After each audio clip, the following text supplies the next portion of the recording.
Okay, this is lesson 90, number 20, and it's the one that says show. So you're using your identities and you're playing the game that says you got to make the left-hand side look like the right-hand side. So the first thing I always do before I start playing the game is I look at the right-hand side, and if there's any other forms of it, I might want to just jot them down so that in case they show up over here, I'll recognize them. So this, I want to write this as 1 over cosine squared x, just because I know that that's another way to say secant squared x.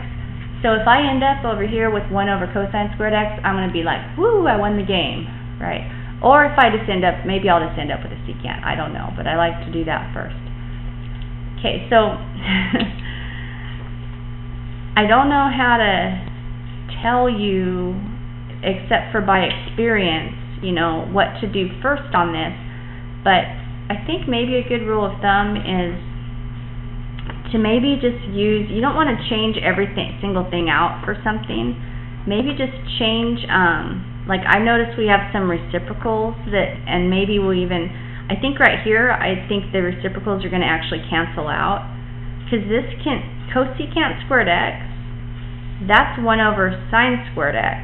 So this thing right here can be written as sine squared x, and then this cosecant squared x can go under it as sine squared x.